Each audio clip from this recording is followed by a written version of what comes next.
Hello viewers, आज के video में हम देखने वाले हैं कक्षा 10वीं सामाजिक विज्ञान में राजनीति विषय के अध्याय 4 का संपूर्ण हल करेंगे। और यह आपकी रेमेडियल बुक मतलब निदानात्मक मॉड्यूल जो आया है आपका, उसमें से हम हल कर रहे हैं और इसी मॉड्यूल में से आपके एग्जाम में क्वेश्चन पूछे जाएंगे।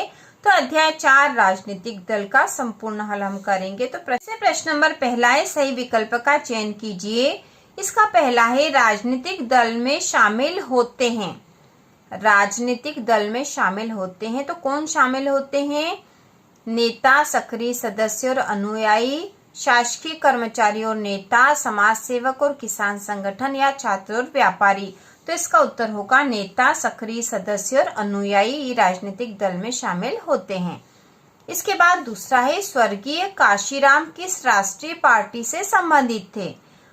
तो स्वर्गीय काशीराम जो है किस राष्ट्रीय पार्टी से संबंधित थे? तो इसका उत्तर होगा बहुजन समाजवादी पार्टी। इसके बाद तीसरा है, द्विदलीय शासन व्यवस्था है चीन में, अमेरिका में, भारत में या फ्रांस में? तो इसका उत्तर है अमेरिका में। द्विदलीय शासन व्यवस्था है अमेरिका में। इसके बाद अगला प्रश्न है, जनसंघ के संस्थापक थे श्यामा प्रसाद मुखर्जी, सुषमा स्वराज, लाल कृष्ण आडवाणी या अटल बिहारी वाजपेयी? तो इसका उत्तर होगा श्यामा प्रसाद मुखर्जी। जनसंघ के संस्थापक थे श्यामा प्रसाद मुखर्जी। इसके बाद जो प्रश्न नंबर दूसरा है वह है, रिक्त स्थान की पूर्ति कीजिए। तो इसका जो पहला है, भारत में राजनीतिक व्यवस्था है। भारत में राजनीतिक व्यवस्था है तो कैसी व्यवस्था है? तो यहाँ आएगा बहुदलीय।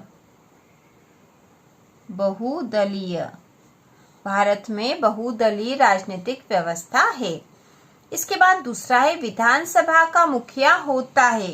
तो विधानसभा का मुखिया विधानसभा अध्यक्ष होता है।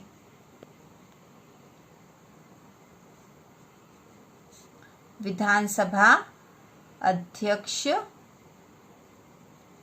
होता है। विधानसभा का मुखिया विधानसभा अध्यक्ष होता है। इसके बाद जो तीसरा है, तेलुगु देशम पार्टी है। तेलुगु देशम पार्टी तेलंगाना में है। तेलंगाना में है।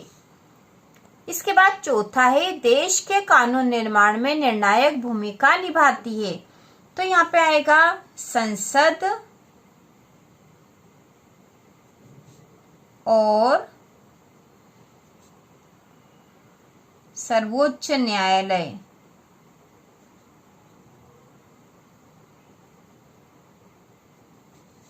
संसद और सर्वोच्च न्यायालय देश के कानून निर्माण में निर्णायक भूमिका निभाती है। इसके बाद प्रश्न नंबर जो तीसरा है वह है, सत्य असत्य का चयन कीजिए।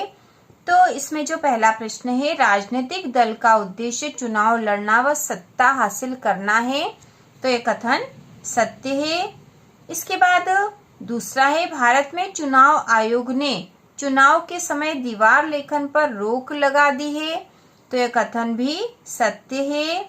इसके बाद तीसरा है, देश की हर पार्टी को निर्वाचन आयोग में अपना पंजीयन करवाना पड़ता है।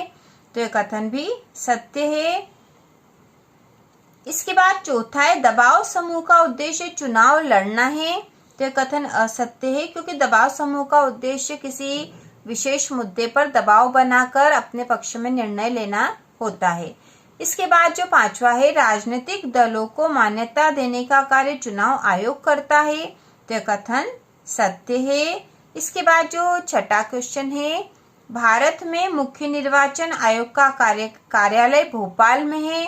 तो कथन असत्य है। और इसके बाद अगला है, भारत में चुनाव आयोग का गठन 1956 में हुआ। तो कथन भी असत्य है। इसके बाद अगला प्रश्न है, सही जोड़ी का मिलान कीजिए। इसमें खंड क और ख दे रखे हैं। खंड क में है, भारतीय राष्ट्रीय कांग्रेस के संस्थापक, तेलुगु देशम, किसान कांग्रेस, श्रीमती इंदिरा गांधी, सत्ता का बंटवारा।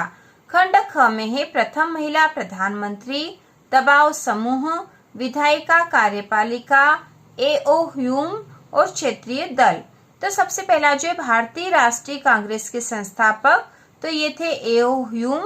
तो पहले की जोड़ी यहाँ बनेगी। दूसरे नंबर पे है तेलुगु देशम, यह एक क्षेत्रीय दल है, तो दूसरे नंबर की जोड़ी यहाँ बनेगी। तीसरे नंबर पे किसान कांग्रेस, यह एक दबाव समूह है, तो तीसरे नंबर की जोड़ी इससे मिलेगी यहाँ पर। चौथे नंबर पे श्रीमती इंदिरा गांधी, यह प्रथम महिला प्रधानमंत्री थी, तो चौथे नंबर की जोड़ी यहाँ बनेगी। और पांचवें नंबर पे सत्ता का बंटवारा विधायिका और कार्यपालिका के रूप में होता है, तो पांचवें नंबर की जोड़ी यहाँ बनेगी। इसके बाद अगला जो प्रश्न पांचवा है, एक वाक्य में उत्तर लिखिए, तो इसको हम हल कर लेंगे। तो इसमें पहला है राजनीतिक दल को मान्यता कौन देता है। राजनीतिक दल को मान्यता कौन देता है, तो राजनीतिक दल को मान्यता चुनाव आयोग देता है, चुनाव आयोग।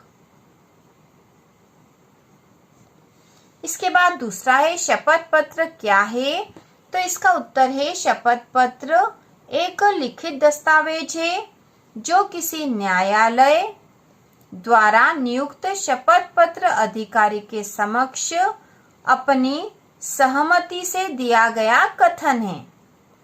शपथ पत्र एक लिखित दस्तावेज है जो किसी न्यायालय द्वारा नियुक्त शपथ पत्र अधिकारी के समक्ष अपनी सहमति से दिया गया कथन है। इसके बाद जो तीसरा है, भारत में गैर दलीय आधार पर होने वाले किसी एक चुनाव का उदाहरण लिखिए। तो गैर दलीय आधार पर होने वाले जो चुनाव का उदाहरण है उसमें हम लिख सकते हैं स्थानीय निकायों के चुनाव, स्थानीय निकायों के चुनाव। इसके बाद चौथा है विश्व का सबसे बड़ा लोकतांत्रिक देश कौन सा है, तो विश्व का सबसे बड़ा लोकतांत्रिक देश भारत है, भारत। इसके बाद पांचवा है सरकार की गलत नीतियों और असफलताओं की आलोचना कौन करता है। सरकार की गलत नीतियों और असफलताओं की आलोचना कौन करता है, तो ये आलोचना करने वाले होते हैं विपक्षी दल।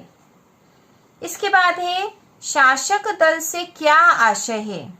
शासक दल से क्या आशय है, तो इसका उत्तर है जिस दल का शासन हो उसे शासक दल कहते हैं, जिस दल का शासन हो उसे शासक दल कहते हैं। इसके बाद है चीन में कौन सी शासन व्यवस्था है। चीन में कौन सी शासन व्यवस्था है, तो चीन में एक दलीय शासन व्यवस्था है, एक दलीय, क्योंकि वहां पे एक ही दल है वही शासन व्यवस्था है वहां पर, तो एक दलीय शासन व्यवस्था है। इसके बाद अगला प्रश्न है भारत के दो राष्ट्रीय दलों के नाम लिखिए। भारत के दो राष्ट्रीय दलों के नाम लिखिए, तो इनके नाम है, पहला है भारतीय राष्ट्रीय कांग्रेस और दूसरा है भारतीय जनता पार्टी। इसके बाद 9वें नंबर पे राजनीतिक दल के प्रमुख भाग कौन कौन से हैं, तो राजनीतिक दल के प्रमुख भाग या हिस्से हैं नेता, सक्रिय सदस्य और अनुयायी, नेता, सक्रिय सदस्य और अनुयायी। इसके बाद 10वां है राजनीतिक दल की परिभाषा लिखिए, तो इसका उत्तर है राजनीतिक दल राजनीतिक सत्ता हासिल करने और उसका प्रयोग करने के लिए संगठित व्यक्तियों का समूह है। राजनीतिक दल राजनीतिक सत्ता हासिल करने और उसका प्रयोग करने के लिए संगठित व्यक्तियों का समूह है। अगला प्रश्न नंबर 9 है किस कानून के अनुसार विधायक व सांसद चुनाव के बाद अपना दल नहीं बदल सकते, तो किस कानून के अंतर्गत ये नियम है कि विधायक या सांसद जो चुनाव के बाद अपना दल नहीं बदल सकते हैं, तो यह जो नियम है वह है दल बदल विरोधी कानून, दल बदल विरोधी कानून।